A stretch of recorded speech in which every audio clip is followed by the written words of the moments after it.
पौंटा साहब गुरुद्वारा में हमने माथा टेका और लंगर छका। उसके बाद हम निकल पड़े ऋषिकेश के लिए, और जो नेक्स्ट स्टॉपेज होगा हमारा ऋषिकेश होगा।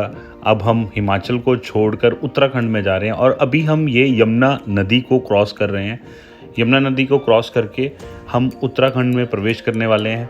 वहाँ से हम देहरादून होते हुए ऋषिकेश जाएंगे। लगातार ट्रैवल करते हुए हम देहरादून की तरफ बढ़ चले। मौसम कहीं कहीं धूप थी, कहीं कहीं ऐसा लग रहा था कि बारिश ना हो जाए। बादल दिख रहे थे, कहीं कहीं बादल आसार हो रहे थे बारिश के, लेकिन मौसम कुल मिलाकर बड़ा सुहाना था और हम आगे बढ़ते चले गए। देहरादून पहुँचे और देहरादून पहुँचकर हमने थोड़ा चाय पानी पिया, थोड़ा सा 5-7-10 मिनट रेस्ट किया, क्योंकि हमारा टारगेट था कि हमें शाम तक ऋषिकेश पहुँचना ही है। तो हम थोड़ा सा रेस्ट करने के बाद दोबारा चलते रहे। मौसम का भी थोड़ा डर लग रहा था कि मौसम ऐसा लग रहा था कहीं कहीं बादल हो रहे हैं, ये लग रहा था कि कहीं बारिश ना हो जाए। अगर बारिश होगी तो हम बाइक पे हैं तो भीग जाएंगे। तो हमने सोचा कि थोड़ा थोड़ा रुक के आगे बढ़ते ही चले जाएंगे। हाँ, मौसम बहुत सुहाना था, बाइक पे बहुत ही ज़्यादा मज़ा आ रहा था। पौंटा साहब से देहरादून लगभग 50 किलोमीटर था और इतना ही 45-46 किलोमीटर आगे ऋषिकेश था।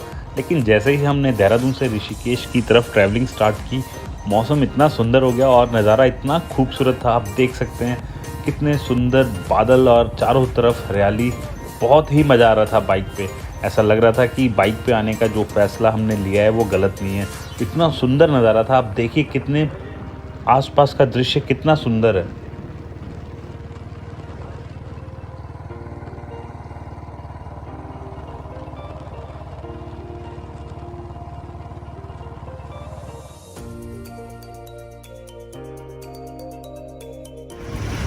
लगभग सुबह से 200 किलोमीटर चलकर हम इस टाइम ऋषिकेश हैं। अभी समय हुआ है शाम के 5 बजे हैं और हम ऋषिकेश पहुंच चुके हैं। 200 किलोमीटर का सफ़र हमने अभी तय किया है। ऋषिकेश में थोड़ी गर्मी है, लेकिन ऊपर आप देख सकते हो पर पहाड़ों में मौसम ऐसा लगता है कि शायद वहाँ बारिश हो जाए तो और मौसम सुहाना हो जाए। अभी हमारा प्लानिंग ये है कि हम यहाँ से चलेंगे। हमें बताया गया है कि आगे रास्ता जो है वो ख़राब है, जिसकी वजह से हम अभी आगे नहीं बढ़ पाएंगे। थोड़ा आगे जाने के लिए हमें अब न्यू टिहरी जाना पड़ेगा, नई टिहरी जाना पड़ेगा। उस रास्ते से हमें थोड़ा फालतू समय लगेगा, लेकिन देवप्रयाग पहुंचने का जो मेन रास्ता था वो कुछ काम चलने की वजह से ख़राब हुआ पड़ा है। तो अब हमें जिस रास्ते से जाना पड़ेगा वहाँ से हमें 30-40 किलोमीटर हमारा जो सफ़र है वो ज़्यादा हो जाएगा, लेकिन क्या करें, जाना तो पड़ेगा। बॉर्डर पे RT-PCR टेस्ट ना होने के कारण हमें आगे बढ़ने नहीं दिया गया, तो हम हेमकुंड साहब गुरुद्वारा ऋषिकेश में आज ठहरे हैं। हमारी टीम नहा धो के रेडी हो चुकी है। ये है अरविंदर सिंह, ये है संजीव वकील साहब और ये है सुखविंदर सिंह और फ्रोडा। सभी लोग नहा धो के तैयार हो चुके हैं। अब बारी है मेरे नहाने की। आज हमने एम्स जाना है अपने टेस्ट के लिए और कमरा हमारा पूरा देखिए किस तरह बिखरा पड़ा है और हम तैयारी कर रहे हैं कि फटाफट एम्स पहुंचे और वहां अपना RT-PCR का टेस्ट कराएं। हम ऋषिकेश में हेमकुंड साहब गुरुद्वारा में हैं। आज रात हम यहीं रुके थे। एक चीज़ मैं आप लोगों से बोलना चाहता हूं कि कोई भी रैपिड टेस्ट कराकर अगर आता है उत्तरांचल में विजिट करने के लिए उत्तराखंड में, तो वो रैपिड टेस्ट यहाँ पर उसको मानते नहीं हैं। तो आप RT-PCR टेस्ट करवाकर कोरोना का फिर यहाँ आएँ ताकि आपको प्रॉब्लम ना हो। हमें कल आगे जाने से रोक दिया गया क्योंकि हमारे पास रैपिड टेस्ट था कोरोना का, लेकिन RT-PCR नहीं था। तो आज हम सुबह अब एम्स में RT-PCR टेस्ट करवाकर फिर आगे बढ़ेंगे।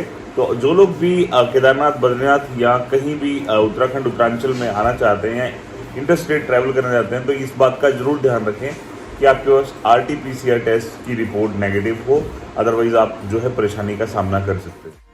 एम्स में जाकर पता चला कि वो एक दिन में सिर्फ लिमिटेड लोगों का ही टेस्ट करते हैं, तो हमें अब टेस्ट कराने देहरादून जाना होगा।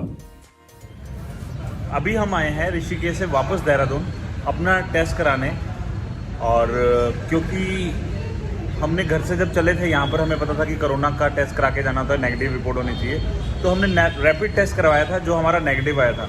बट जैसे ही हम यहाँ बॉर्डर क्रॉस करने लगे तो यहाँ पर इन्होंने रैपिड टेस्ट को मानने से इनकार कर दिया और इन्होंने बोला कि आपका RT-PCR टेस्ट होना ज़रूरी है।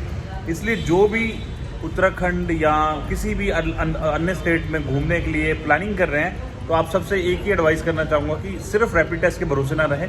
रैपिड टेस्ट में आपको ये बॉर्डर से ही वापस कर देने वाले हैं, तो आप अपना RT-PCR टेस्ट होना बहुत ज़रूरी है। वो टेस्ट करवाकर उसकी रिपोर्ट नेगेटिव आने पर ही घर से निकलें।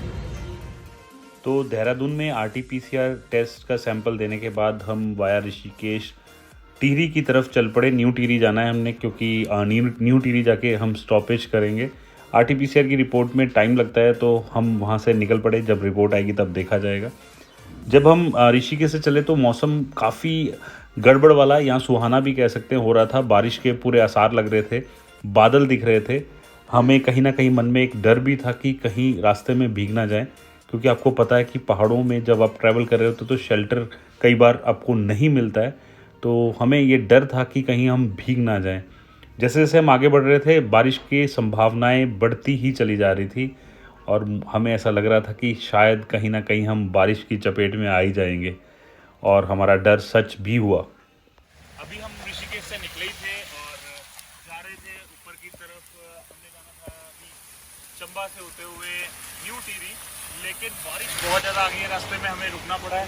देखिए कितनी बारिश हो रही है। वो देखिए हमारी बाइक कैसे चल रही है, और हम छुपे हैं यहाँ पेड़ के सहारे। देखते हैं कितनी देर बारिश होती है और भीगना पड़ेगा या कैसे रहेगा, हमें पता नहीं। बारिश ने आखिर हमें चपेट में ले ही लिया, और पेड़ हमें कितनी देर बचाता। कोई भी शेल्टर नहीं था आसपास, तो हम बुरी तरह भीग गए। भीगने के बाद भी हमने खूब मस्ती की, खूब एंजॉय किया, और लेकिन भगवान से प्रार्थना भी की कि ये जो है बारिश थम जाए, ताकि हम किसी तरीके भी टिहरी तक पहुंच पाएँ, ताकि आज रात हम टिहरी रुकें और सुबह की हम यात्रा वहां से स्टार्ट कर पाएँ। तो फिर धीरे धीरे मौसम साफ भी हुआ और बारिश रुक गई। आप देख सकते हैं कि बादल कितने नीचे आ गए थे, चारों तरफ ऐसे लग रहा था धुंध ही धुंध है। रास्ता भी काफ़ी ख़राब था और बारिश की वजह से रास्ता और भी ज़्यादा ख़राब हो गया। बहुत जगह पानी इकट्ठा हो गया, खड्डे थे, क्योंकि ऑलरेडी 4 धाम परियोजना जो है चल रही थी, जिसकी वजह से बहुत जगह कंस्ट्रक्शन का काम चल रहा था रास्ते पे। तो रास्ता कच्चा भी था, आप देख सकते हैं कि बहुत ही अंडर कंस्ट्रक्शन होने की वजह से बड़ा कच्चा था। लेकिन जब हम सफ़र कर रहे थे तो आसपास, जैसे पहाड़ों में सड़कों के आसपास छोटे छोटे मंदिर आते हैं, ऐसे मंदिर भी आ रहे थे। नज़ारा काफ़ी खूबसूरत था। देखिए चारों तरफ धुंध ही धुंध, कोहरा सा छा गया था, और हम गीले भी थे। गीले होने की वजह से ठंड भी बहुत लग रही थी, क्योंकि बारिश के बाद पहाड़ों में मौसम और भी ज़्यादा ठंडा हो जाता है। लेकिन हमने हिम्मत नहीं हारी, हम आगे बढ़ते चले गए, क्योंकि हमारा टारगेट था कि किसी भी तरीके हम न्यू टिहरी पहुँचें और न्यू टिहरी जाकर ही हम जो है रेस्ट करें, ताकि अगले दिन सुबह हम उठ के वहाँ से चल पड़ें। और जो लोग अभी तक मेरा वीडियो देख रहे हैं, उम्मीद करता हूँ उनको मेरा ये वीडियो पसंद आया होगा। अगर ये मेरा वीडियो पसंद आया तो आप मेरे चैनल को सब्सक्राइब ज़रूर कीजिए, और हमारे लेटेस्ट अपडेट के लिए बेल आइकन को प्रेस कीजिए। कमेंट करना दोस्तों, शेयर करना, ताकि हमारे लेटेस्ट अपडेट आप तक पहुँच सकें, और चैनल को सब्सक्राइब करना बिल्कुल भी ना भूलें।